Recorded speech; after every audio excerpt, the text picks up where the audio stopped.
coisa que eu acho que muita gente já passou. Quero falar de traição. Mas antes disso, eu preciso fazer um pequeno agradecimento, que na verdade é grande, para duas pessoinhas que estão me ajudando muito a montar todo esse set, estão me dando muitas aulas para aprender a passar essa informação para vocês, que é Cairon e Guilherme Pereira. Então fica aí a dica, tá? Uma merchandising aqui, porque eles realmente são muito profissionais e decidiram me ensinar a fazer ao invés de ficarem fazendo por mim. Bom, queria avisar só mais uma coisinha. Me sigam nas redes sociais, que a gente sempre tá, o grupo sempre tá postando alguma coisa lá. O Instagram é @petrusca.passos, o YouTube é @petruscapassos, tracinho, acho que é V6Y, né? Eu vou deixar escrito aqui direitinho como é que é. E o site www.petruscapassos.com, e lá no site vocês vão encontrar um cliquezinho onde vocês vão encontrar mensagens diárias de psicanálise. É muito gostoso, é muito interessante, que você vai lá e clica a mensagem do dia, você reflete sobre ela, discute entre as pessoas. Então é muito gostoso você estar entrando no site e pegando isso, além do material que vai estar sendo produzido e vai estar sendo colocado lá também, tá certo? Agora vamos para o nosso assunto de hoje. A traição é uma ruptura do pacto de confiança.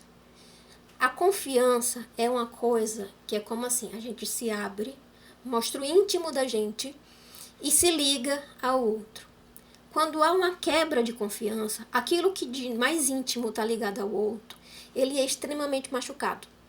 E isso faz com que você se volte para si.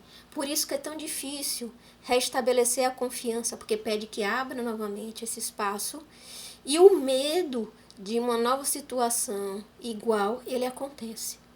Tem gente que consegue superar isso, porque quando tem gente que consegue elaborar, lidar com isso e volta, tem outros que não, né? E aí cada caso é um caso. Isso vai gerar uma tempestade de emoções para todos os envolvidos, né? Eu tô falando aqui de traição de uma continuidade, eu não estou falando de uma questão de uma noite, se conhecer uma pessoa uma noite, não. A gente está falando de uma coisa mais séria, de uma coisa mais que há um envolvimento afetivo, tá? Só que, para a psicanálise, a traição é um sintoma. Não existe traição por traição. A traição vem de algumas coisas de muito antes. Ela não é de agora. Todo sintoma na psicanálise é uma forma passageira de mostrar alguma coisa, se é que eu posso dizer assim. Então, a traição, traído e traidor, trazem conflitos internos profundos. É uma coisa assim que mexe, sabe aquela coisa que tem, eu não vou dizer que é borboleta na barriga, mas sei lá, é uma coisa quando você comeu comida demais, é aquela coisa que incomoda, aquela coisa que sufoca, né? Então são conflitos internos profundos. Isso quando você percebe, às vezes é inconsciente, a gente não dá conta. E tem dois principais afetos que afloram nessa situação de traição, que é o medo de achar que não é suficiente para outra pessoa, para os pais, para a sociedade. Então o medo aparece como a sensação de que você não dá conta.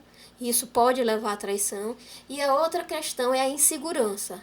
É a insegurança sobre aquilo que você é, se você tem valor, o como você se vê. Como você se vê também influencia nisso. Eu vou buscar outra pessoa porque eu não me vejo bem, então a outra pessoa vai me fazer com que eu me sinta bem. Então, esses dois principais sentimentos, eles alimentam o processo de traição, né? Mas eu penso que o pior de tudo, que deixa mais marcas, é a culpa, é o sentimento de culpa.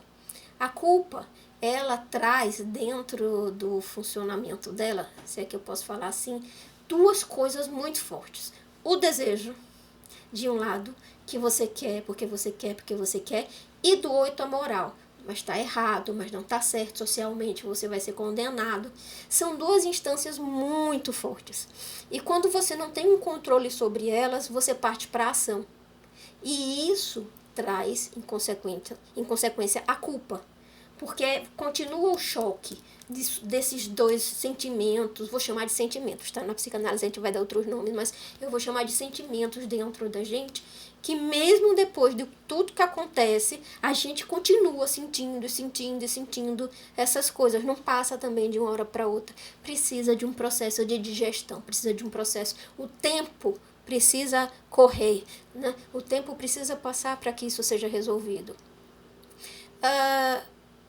Essa situação também coloca as pessoas numa situação de autoexploração. O que é autoexploração? É o seguinte, eu fico me perguntando por que eu fui traída ou por que eu traí. Eu fui traída, eu estou dando um exemplo, pelo amor de Deus. Eu fui traída porque o meu corpo não é bom, porque eu sou velha, porque eu não tenho dinheiro, sei lá, porque a pessoa queria mais filhos e eu não pude dar. E o que passar pela cabeça da pessoa. E o outro fez, eu traí porque eu fui um fraco, porque eu não merecia, porque eu queria ser o que eu não sou, eu queria estar num nível social que eu não estou. Então isso tudo vai sendo... Vocês estão percebendo que eu estou dando um exemplo hétero, né, de um homem e de uma mulher. Mas a gente pode inverter essa situação e a gente pode levar para a homossexualidade também. Tá? Então, esses sintomas de autoexploração, eles são corrosivos demais, porque não saem da mente. Quando um chega e passa, o outro aparece. E fica lá martelando, martelando, e muitas vezes a gente não dorme com isso. Então, junta toda essa afetividade, mas essa coisa de autoexploração não deixa a gente dormir, não deixa a gente comer, não deixa a gente fazer um bocado de coisa. Por esse processo, por esse sintoma que está passando por um modelo de funcionamento que não está bem adequado, né? É um funcionamento que está precisando ser revisto, ser estudado, ser aprendido para que possa ser transformado. Dor e desejo, como eu estava dito, eles se entrelaçam. Então eu ainda tenho amor pela pessoa, mas eu tenho raiva, tenho ódio, eu quero destruir essa pessoa. E isso também é outra confusão muito grande, porque é a sensação que você tem que tomar uma decisão. E para tomar essa decisão, você vai ter que ocultar, colocar de lado um dos seus sentimentos. E isso não é fácil. De onde é que vem essa traição? Né? Como é que surge essa traição? É do nada. Se lembra que eu disse que era um sintoma? Então ela não vem do nada. Ela vem basicamente de duas coisas que vira a volta a gente fala, e eu acredito que vocês já estão cansados de saber. Que uma das experiências pessoais, então aquilo que está ao meu redor me influencia, e também as relações primordiais. Primordial, aquilo onde eu nasci, o que está envolto quando eu era pequeno. Então, ou seja, toda a influência que a sociedade exerce sobre mim, mas meus desejos, mas aquilo que eu vivenciei quando criança, minhas liberdades ou não, isso tudo vai influenciar no futuro essa possibilidade, essa construção e essa vivência de traição. E para a gente terminar, né, é muito doloroso e toda traição pede que a gente faça uma reflexão sobre quem somos. A gente nunca entra num processo de traição com toda essa turbulência emocional sem que a gente comece a se questionar quem a gente é. E, consequentemente, faz com que a gente possa repensar as relações que a gente está construindo com os outros, o que a gente quer e aquilo que a gente não quer, tá bom? Essa é uma das formas que a gente já está falando de traição. Se vocês quiserem, escrevam aqui embaixo que eu escrevo mais um pouquinho, falo mais um pouquinho sobre outros tipos e outros processos de traição, tá bom?